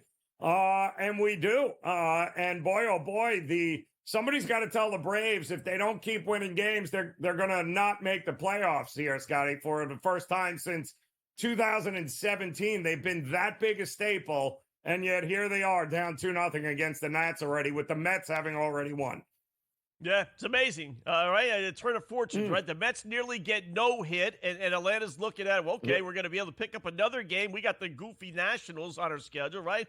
And an hour later, the Mets win, and the Nationals are now leading the Atlanta Braves. Still plenty of time, like you said, but wow. It is amazing, Joe, when you think about it, right? Everyone says there's too many baseball teams making the playoffs, and I get it. You know, you got 6 teams, right, out of 15. But that said, in the National League, there's a chance you could have a team that's 10, 11, 12 games over 500 and not make the playoffs, right? We got 4 teams. Yep. Even if you discord the Cubs and the Cardinals, who are still on the periphery of playoff contention, if you throw them out, you still got the Padres, Diamondbacks, Mets, and Braves, 4 teams in 3 slots, and they're all playing great. They're all over 10 games over 500, but one of those 4 are not going to make it. So as many teams make the postseason, there's still going to be a very good baseball team in the National League that's being left out. So that creates all this chaos down the stretch. It's a lot of fun. Yeah, no, it is. I'm all for urgency here, and urgency for Seattle tonight. They've got a big one against the Padres, but, listen, Houston's got to continue to handle their business. They're going up against Oakland. So how does it play out tonight with these two? Yeah, let's start with the Houston one, right? We were all over the Oakland A's last night. Well, what a great live dog. They were plus 160. They had won Bito's last 5 starts. Meanwhile, the Astros had lost Arrietty's 5 of his last 6 starts, and yet Houston was still a monster favorite. And lo and behold, the Oakland A's end up winning in extra innings. So we were a nice winner last night. But tonight I'm going to go back to the Astros. I'm going to lay the 1.5. I can't lay the 2-1. That's nonsense, right? But Houston, other side of the coin today, they have the positive trends. They're 5-1 in Hunter Brown's last 6 home starts. Pitches, he's pretty good no matter where he pitches, but he's a little bit better at home, and that's where they are tonight. And Oakland, with Sean Estes on the hill, they're 0-6 in his last 6 starts as an underdog of anywhere from 150 to 2-1 as they are tonight. So that shows me, forget about the exact numbers. It tells me that he doesn't win these games when he's a big underdog.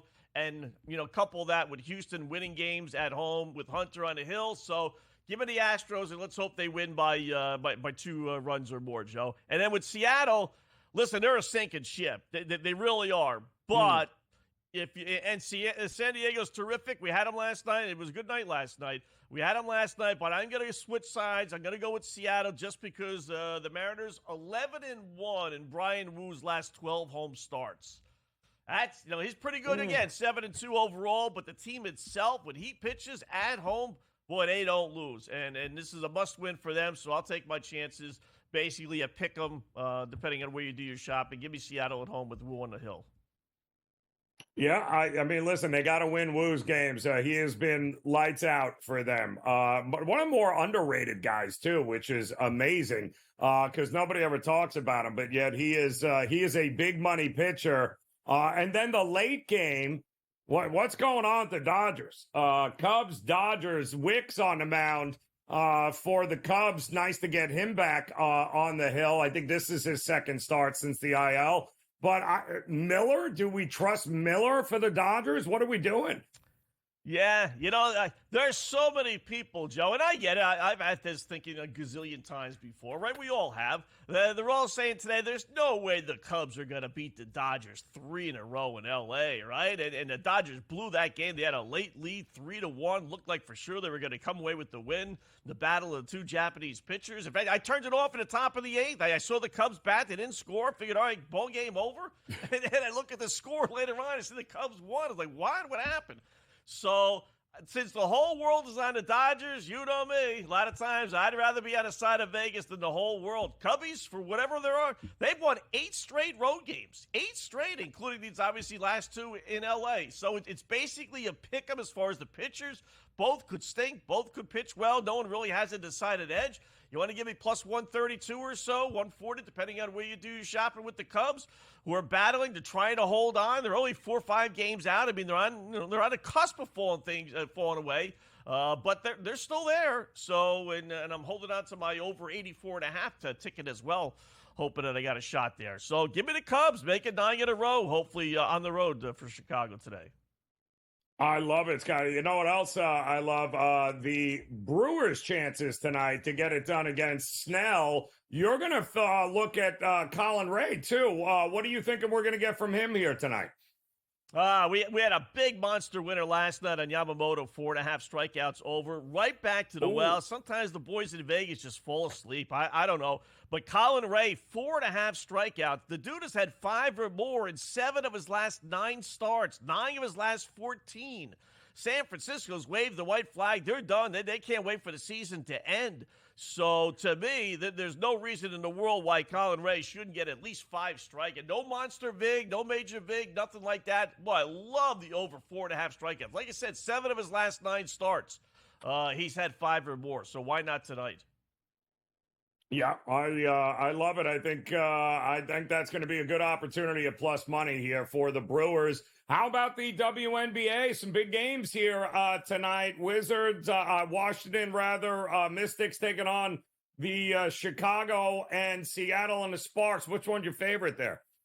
Yeah, I'll give you both. Why not? I like Washington, though, plus 1.5. Chicago, second game without Angel Reese. They won the first game, but we've seen a ton of teams do that. It's the second time when they don't really play nearly as well. So give me Washington, and I like the over 162 Seattle and LA Sparks. Yeah, won't be a lot of defense there with LA. Scotty, appreciate it. We'll see you top of the hour. We'll close it out. Game Time Decisions next.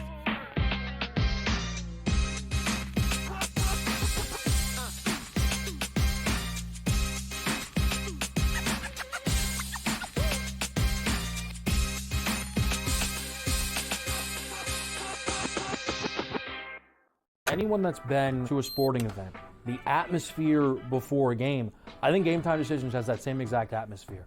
This is our arena.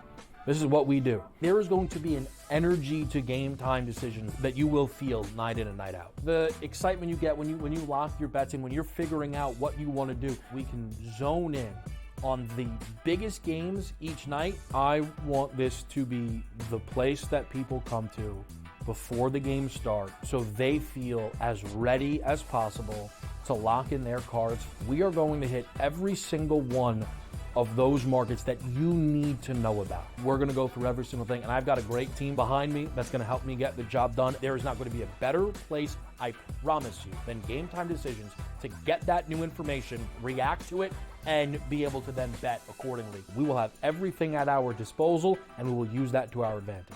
I'm Kevin Walsh. Tune into Game Time Decisions from 6 to 8 p.m. Eastern on SportsGrid. It's a new era in CFB to start off this year, put on full display. My take on this game is simple. I know some people will be upset about it. Good riddance to the Pac-12. Can you do it in terms of a week to week to week?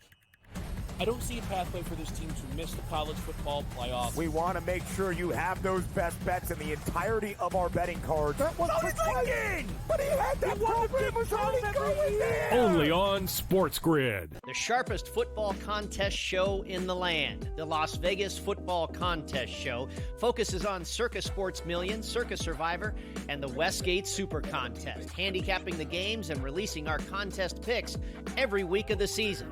With 2 former Super Contest winners, Brady Cannon and James Salinas, a former NFL player, Mike Pritchard, and over $1 million in contest prize money won combined, the Las Vegas Football Contest Show will have you prepared this season like none other.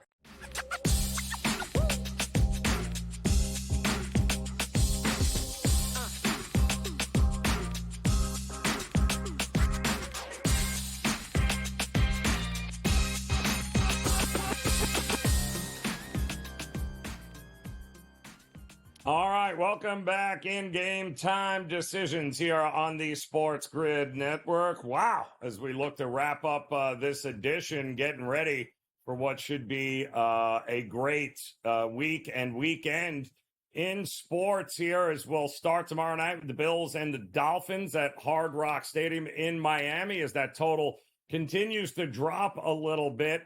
And we're starting to see even the numbers. I'm starting to see 1.5s out as the Bills money is also starting to come in. Keep an eye on the weather report, if anything. in that game. A lot of wind and rain scheduled in the forecast tomorrow night in Miami, which would explain why that total is crashing. We are also getting ready, of course, for a number of games, actually. Will the Cowboys at home handle business against the New Orleans Saints at AT&T Stadium?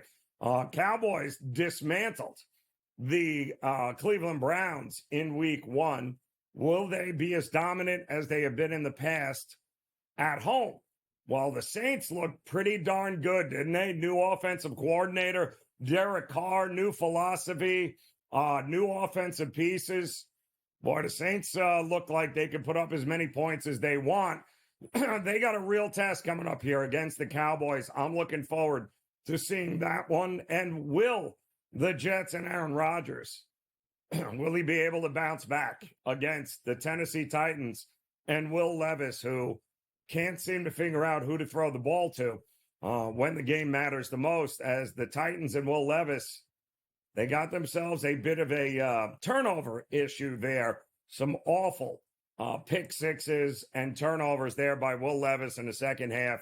Ended up catching and costing the Titans in that game against the Bears. And the Jets, they were just outclassed and outplayed by the 49ers. However, as Aaron Rodgers said again today, we all need to just relax here a little bit. That line has been creeping up. I'm starting to see 4s now. Total is 42. What's going on with Hassan Reddick? Are you going to sign him, Joe Douglas? Are you not going to sign him? Because if it's the one thing I noticed in that 49er game is that your defensive front has got a problem. And if you can't get gashed like they did against the 49ers there, the Jets are going to have to figure some things out with Hassan Reddick sooner rather than later. In the meantime, the 49ers, they're going to take on the Vikings at US Bank Stadium. And the Vikings, well, the Giants made Sam Darnold look like Eli Manning there for a little while. My goodness, all he's missing is the rings with how good he looked. The problem is they're back home, and the 49ers defense is not the Giants defense. So I do think that is going to be an interesting game. However, the Vikings getting nearly a touchdown at home, and it could very well be worth a look. We know the 49ers last year on the road, these were the kinds of spots where you'd want to back against them, go against them here. And I don't hate that idea here. I do think the Vikings are going to be able to score, although Sam Darnold worries me, to say the least. The Lions, who almost got upended by a depleted offensive front there, a ton of injuries for the Rams in that game against the Lions last week, and yet they still had to go to overtime before they could beat the Rams. Now the Lions at home taking on the Bucs, and guess what they have? Cluster injuries. The entire secondary, starting secondary, looks to be injured for this game and won't be available. So when you look at what happened with the total now up to 51 and a half, it's pretty easy to see why, isn't it? Because the Lions are certainly going to be able to throw the ball indoors at home, but you can't sleep on the Bucs offense either. Baker Mayfield and his new offensive coordinator, Liam Cohen, seem to have figured some things out. I do think this is going to be a wild shootout. I do think points are coming, but I also think the Lions have more than enough firepower to be able to run away from the Bucs in this game. We also have a big game coming up Sunday night with the Bears and the Texans. Are the Texans for real? Are the Bears for real? Who's the contender and who's the pretender here? Well, I know that Bears defense is definitely real. This is going to be a big test for C.J. Stroud and the Texans on Sunday night. And then, of course, Monday, the Eagles and Falcons. Can Kirk Cousins turn it around?